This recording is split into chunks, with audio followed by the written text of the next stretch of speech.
Anytime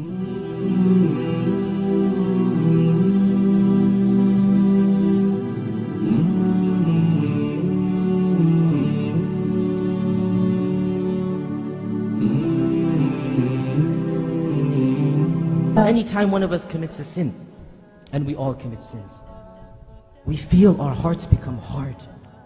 We feel the guilt. We ask ourselves, why did we do this? Was it really worth it?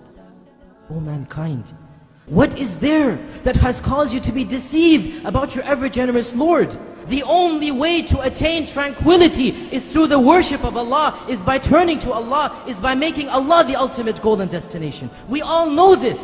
Then why is it that we turn away from this path? Why is it that this world can seduce us away from this path? O mankind, what is there that has caused you to be deceived about your Lord?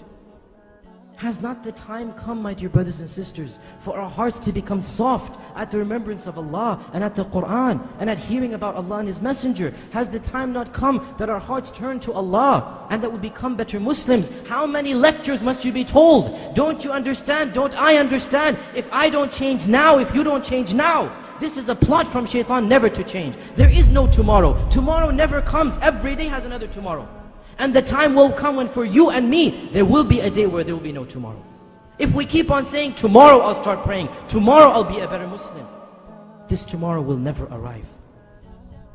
Don't you see what's happening in the Muslim Ummah? Are we blind to the reality of what is going on around us? Are we not believers of Allah? Are we not worshippers of Allah?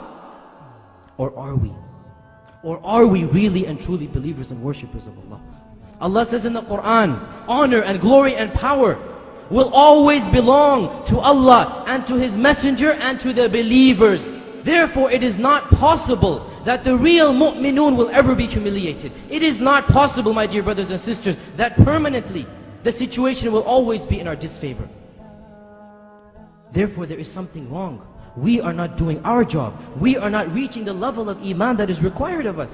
And that is why we have not reached the level of izzah and honor and glory that is promised to us as well. How can we ask Allah to do His part of the contract when we don't do our part? How can we ask Allah for help when we don't deserve that help? Do we not realize that this is a wake-up call for us? What will Allah gain by punishing you if you believe and are thankful to Him? My dear brothers and sisters, we simply don't have the luxury of living a carefree life.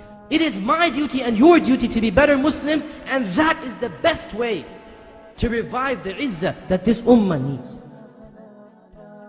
O Muslims, ponder over this reality. For the sake of this Muslim ummah, for the sake of your dunya and akhirah, for the sake of your jannah and nar, for the sake of Allah Azza wa Jal, each and every one of us has to change. Each and every one of us must set goals to better himself. Now, not tomorrow. At this point in time, because there is no tomorrow. My dear brothers and sisters, the time has come indeed. Our hearts become soft at the remembrance of Allah and not become hard like those of the people who came before us.